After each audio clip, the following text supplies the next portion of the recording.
अरमानों को कुचलने वाले, जीत हमेशा तेरी होगी।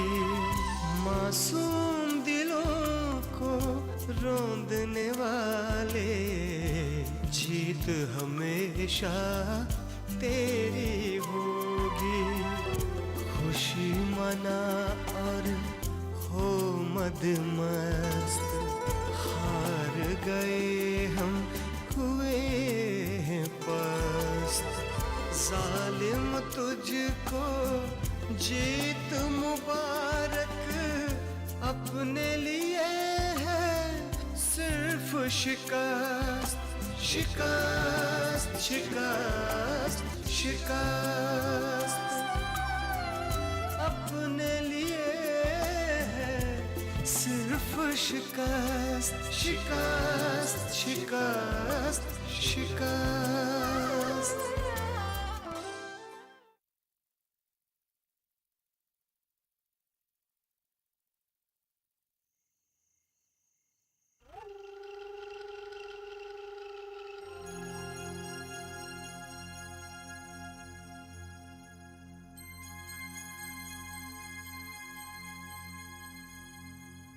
क्या हुआ? जनाब, काम हो गया। ठीक है, जाओ।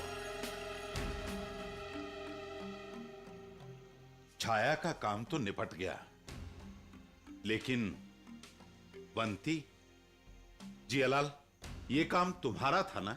जैसा आपने हुक्म दिया था, उसको मैंने धोखे से दूध में मिला के अफीम खिला दी है। उसे कुछ होश नहीं कि क्या हो रहा है। होश है भी तो इतना नहीं कि कुछ उल्टा सीधा कर सके। आप भी पता नहीं क्या क्या करवाते रहते हो मुझसे। वो बेचारी तो बेहोश पड़ी है, कपड़े तक तो मैंने बदले हैं उसके। अब वो क्या कर सकती है? तो फिर हम वक्त क्यों जाया कर रहे हैं?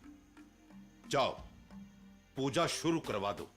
ओम वक्रतुंड महाकाय सूर्यकोटि समाप्रभा निर्विघ्नं कुरु मे देव सर्वकार्येषु सर्वदा। शुक्लांबरधरं देवं शशिवर्णं चतुर्भुजं प्रसन्नं वदनं ध्यायेत् सर्वविघ्नोपशान्तये। ओम सर्वमंगलमांगल्ये शिवा सर्वासाधिके शरण्यम्बके गौरी नारायणी नमोस्तुते। ओम प्रजापते स्वाहा, ओम प्रजापते स्वाहा, इदं प्रजापते नमः। ओम इंद्राय स्वाहा, ओम इंद्राय नमः। ओम प्राणाय स्वाहा, ओम प्राणाय नमः। ओम प्राणाय स्वाहा, समानाय स्वाहा, उदानाय स्वाहा। ओम अकलय स्वाहा, ओम शिवाय स्वाहा, ओम प्राणाय।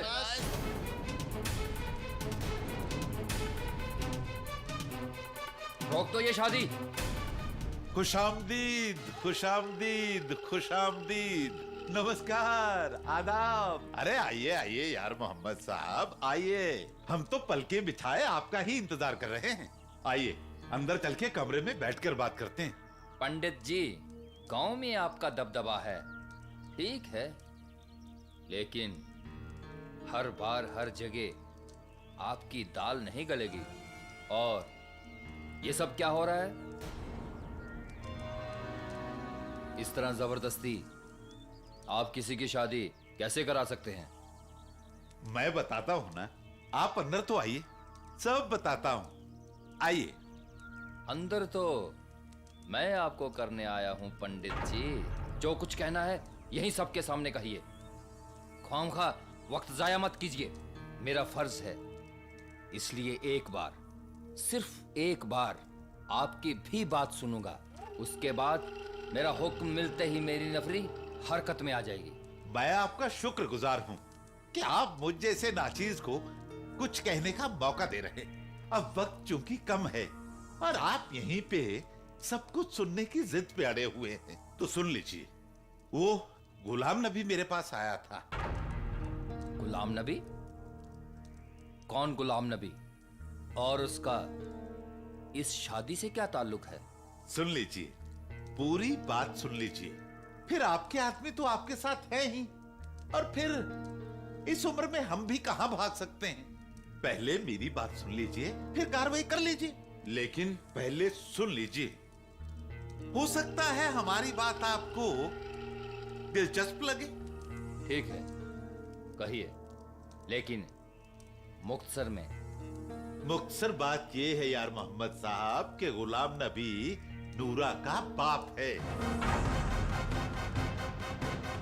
नूरा याद है ना आपको?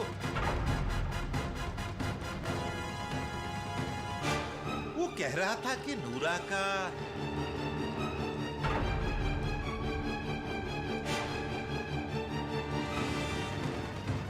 यार मोहम्मद साहब, कहीं खो गए आप? क्या ख्याल है, यहां खड़े खड़े ही सारी बातों का निपटारा करके इंसाफ कर लिया जाए, या अगर इंसाफ में कुछ गुंजाइश हो तो अंदर चल के आराम से इन सारे मामलात पे नजरसानी की जाए? क्या कहते हैं? हुक्म कीजिए। ठीक है, अंदर चल के ही बात करते हैं। आइए।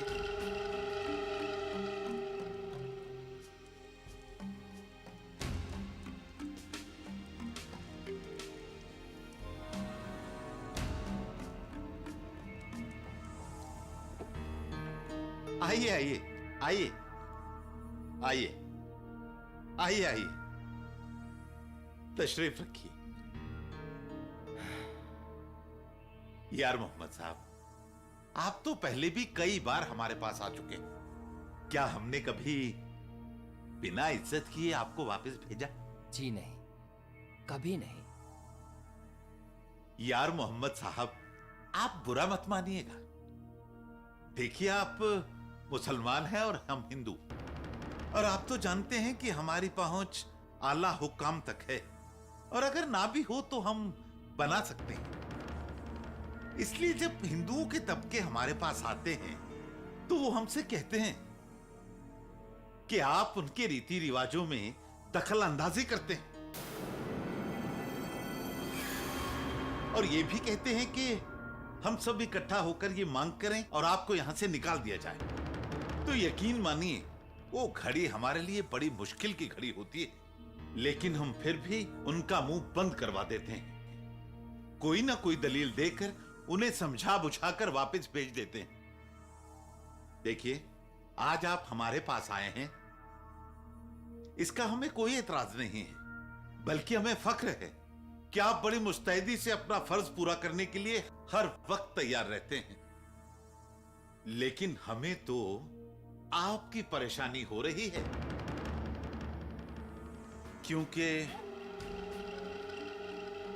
क्योंकि कुछ लोग हैं जो नूरा का दर्दनाक हादसा अभी तक भूले नहीं हैं। भूलेंगे भी कैसे? इतनी जवान, इतनी शौक, इतनी हसीन, और उसका इस तरह से मर जाना। और फिर थी तो वो इसी गांव की बेटी। वो लोग तो एकदम पागलों जैसी बातें करते हैं। क्या क्या कहते हैं? बकवास करते हैं साहब, और क्या कहते हैं, नूरा मरते वक्त पेट से थी, और इसीलिए इसीलिए क्या? इसीलिए उसका कत्ल कर दिया गया। कुछ लोग तो नूरा की गर्दन पर उंगलियों के निशान होने का भी दावा करते हैं। अगर ऐसे में वही लोग जाकर नूरा के बाप को भटकाएं और गांव में आपके खिलाफ एक माहौल बन जाए, तो क्या हो सकता है, ये सोचकर ही मेरी रूह कांप जाती है। लेकिन इन सब बातों से मेरा क्या ताल्लुक है? कुछ भी नहीं। अब अगर नूरा आपकी माशूका थी, उससे क्या फर्क पड़ता है? और अगर आप उससे छुप छुप के मिलते भी थे, और वो भी ऐसी जगह जहां कोई भी आता जाता ना हो, तो उससे भी क्या फर्क पड़ता है? लेकिन लोग तो इल्जाम लगा ही सकते हैं ना थानेदार साहब। अरे आप तो खुद कानून के सरपरस्त हैं, सब कुछ जानते हैं। आपको कुछ समझाना तो सूरज को दिया दिखाने के बराबर है। लेकिन एक मुसीबत है। वो क्या? अगर हुक्काम को शक हो गया तो वो लाश को कब्र से भी तो निकाल सकते हैं। अभी हाल ही में तो मरी है वो, और फिर वो क्या कहते हैं, हाँ, पोस्टमार्टम, वो भी तो हो सकता है। यार मोहम्मद साहब, यार मोहम्मद साहब, अरे आप तो परेशान हो गए। इस मुसीबत से निकलने का एक तरीका है। वो क्या? वो ये कि आप ये सारी सिरदर्दी इस खादिम पे छोड़कर खुद आराम की नींद सो जाइए। मैं जानता हूं कि गुलाम नबी को कैसे संभालना है, और बाकी लोगों की आवाज को भी मैं दबा के रख दूंगा। धीरे धीरे बात पुरानी हो जाएगी और किसी को कुछ याद नहीं रहेगा, और रहा भी तो उसकी कोई अहमियत नहीं होगी। बस आपका ताउन चाहिए। आपको बेटे की शादी मुबारक हो।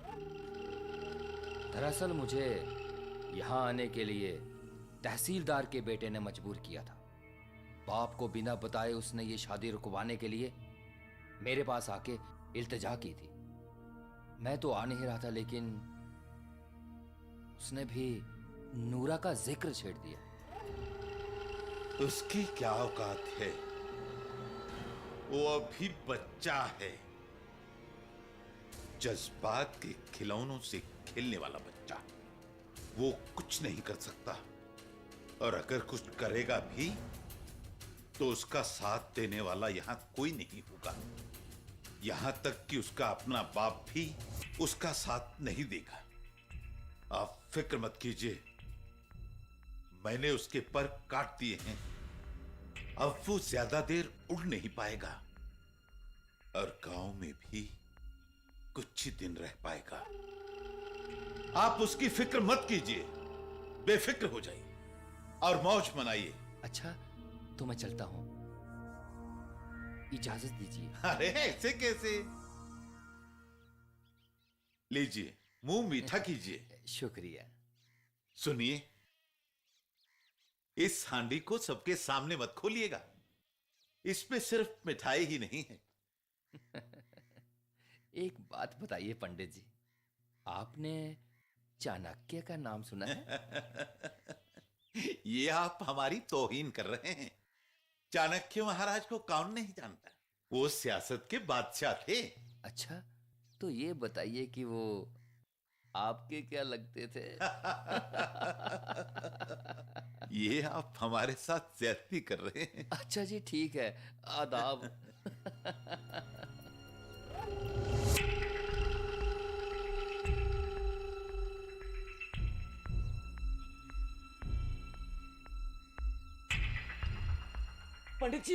पंडित जी, पुलिस वाले चले गए। तो क्या करूं?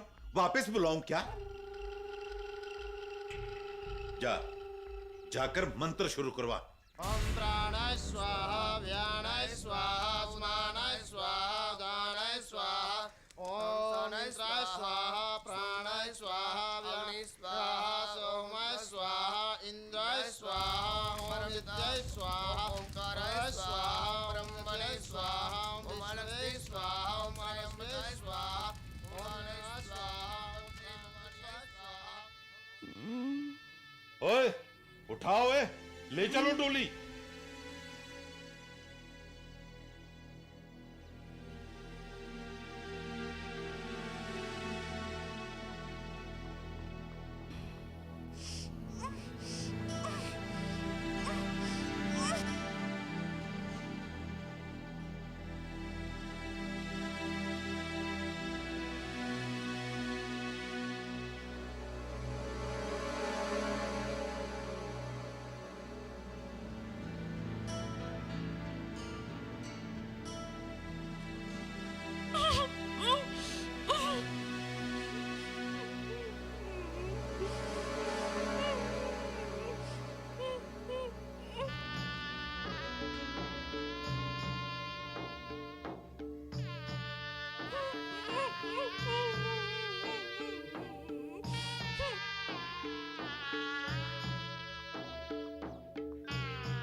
तुम्हें जिंदगी की नई सुबह मुबारक हो वंती। इस वक्त तुम हमारे घर में हो। मैं फूलमती हूँ बेटी, तुम्हारी सास। और मैं हूँ तुम्हारा खाविन दुर्गा दास। और मैं हूँ तुम्हारा ससुर पंडित स्वरूप किशन।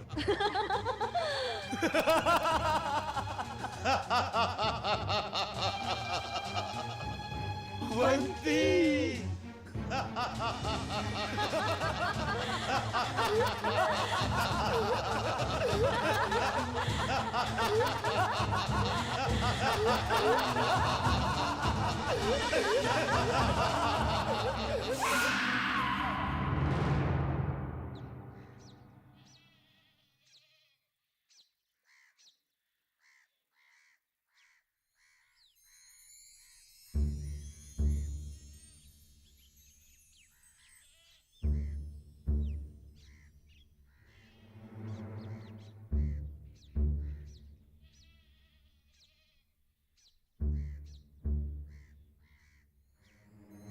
सुनो, तुम वंती के कमरे से ही आ रही हो ना? तो और कहां से आ रही हूँ? उससे उसकी माँ की मौत का पता तो नहीं चला? कैसे पता चलेगा? जब से आई है बेचारी एक कमरे में बंद है। वैसे वो ठीक तो है ना? ठीक क्या है, जब से आई है कपड़े तक तो बदले नहीं है उसने।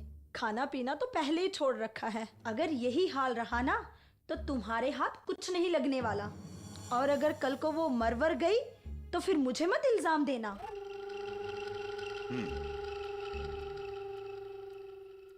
एक बात का ख्याल रखना, दुर्गा दास को फिलहाल उसके कमरे में मत जाने देना। हाँ हाँ, वो क्यों जाएगा उसके कमरे में?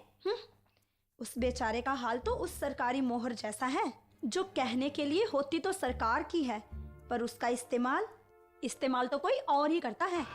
तुम अपनी बकवास बंद करो और मेरी बात कान खोल कर सुनो। उसे तैयार करके कहीं घुमाने के लिए बाहर ले जाओ। वो बाहर जाएगी तो ताजा महसूस करेगी, उसके ख्यालात में फर्क आएगा। उसे तैयार करके कहीं बाहर ले जाओ। सुन ली ना मेरी बात? हाँ हाँ सुन लिया, बहरी नहीं हूँ मैं। ले जाऊंगी उसे बाहर घुमाने। तुम जाओ और जाकर अपना काम करो।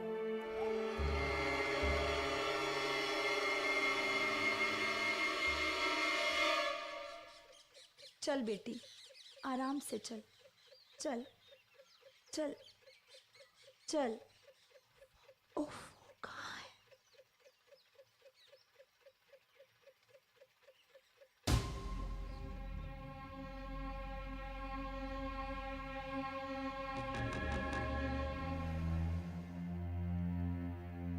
बेटी तू जरा यहाँ आराम से बैठ। मुझे ना अचानक एक काम याद आ गया है। मैं यूं गई और यूं आई, ठीक है?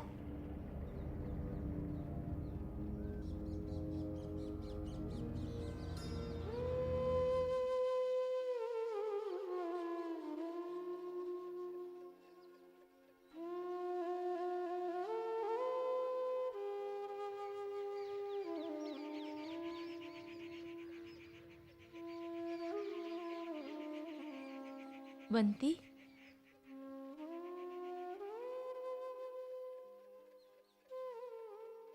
वंती, मैं सईदा हूँ। शायद श्याम बाबू से तुमने मेरा नाम सुना होगा। हाँ। मैं मंदिर, मस्जिद, गुरुद्वारे कहीं पे भी हो सकती हूँ। जहाँ फूल वहाँ मैं।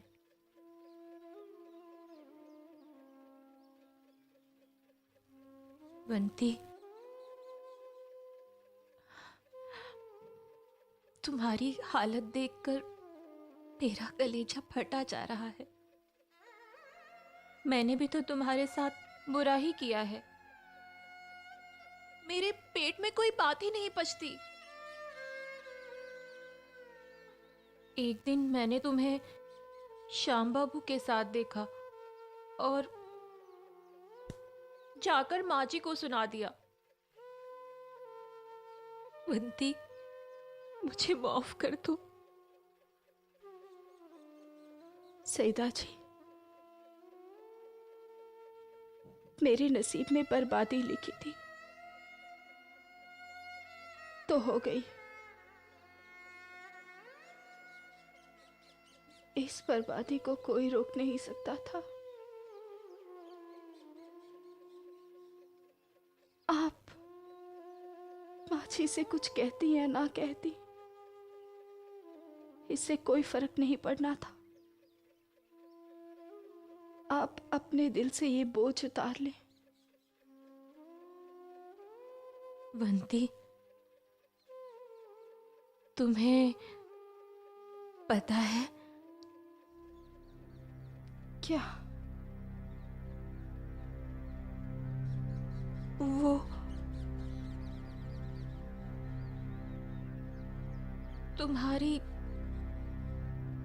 तुम्हारी माँ की मौत हो गई है।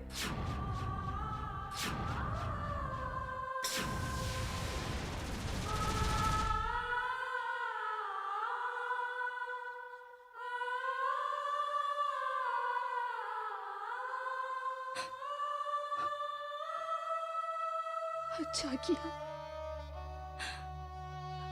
अच्छा किया माँ, अच्छा किया जब मुझे इस तरह से अकेली छोड़ के चली गई, ताकि मैं अकेली और बेसहारा यतीम लड़की दर दर की ठोकरें खाती रहूं। ये कित मुझे नोचते रहे और तू ऊपर आराम से बैठकर तमाशा देखती रहे। नहीं माँ, नहीं, मैं ऐसा नहीं होने दूंगी। मैं भी तेरी बेटी हूं। देखती हूं कब तक तू मुझे इस जहन्नुम में रख पाती है। आ रही हूं मैं, याद रखना, आ रही हूं मैं। बस कर बंती, बस कर, हौसला कर, सब ठीक हो जाएगा। सईदा जी, देखिए ना कैसे चली गई। ये कोई तरीका है जाने का, मुझे इस तरह से अकेली छोड़कर? अब कौन है मेरा, किसके कंधे पर सर रख कर रहूं? सुलह हुआ तो क्या हुआ, उसे जीना था, मेरे लिए जीना था। अच्छा नहीं किया उसने जो मुझे इस तरह से अकेली छोड़कर चली गई। हौसला रख, हौसला रख बंती, सब ठीक हो जाएगा। हौसला रख, तुम अकेली नहीं हो। श्याम बाबू तुम्हें नहीं भूले, वो आज भी तुम्हें बहुत प्यार करते हैं। दिन रात तेरे ही ख्यालों में डूबे रहते हैं, सिर्फ तुम्हारे बारे में ही सोचते रहते हैं। मैं जानती हूँ, मैंने भी उन्हें ही अपना पहला और आखिरी खाविंद माना है। दुनियादारी की रस्में मेरे जिस्म को चाहे किसी के साथ भी बांध दे, लेकिन मेरी रूह वो हमेशा शाम की ही रहेगी। मेरा शाम। बंती, क्या तुम जानती हो? क्या? श्याम बाबू की आज मंगनी हो रही है।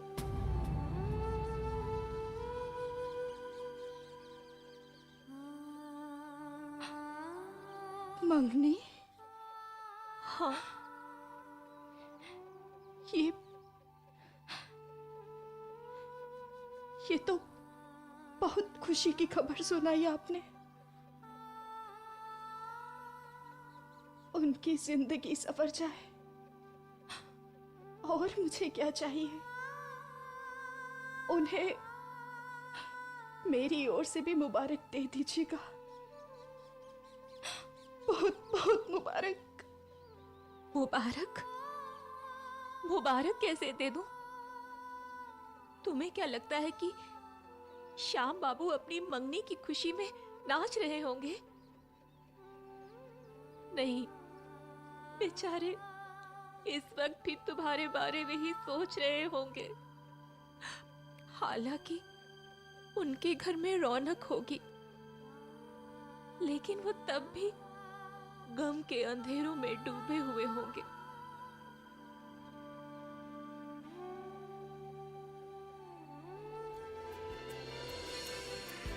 जज्बातों को कुचलने वाले, जीत हमेशा तेरी होगी।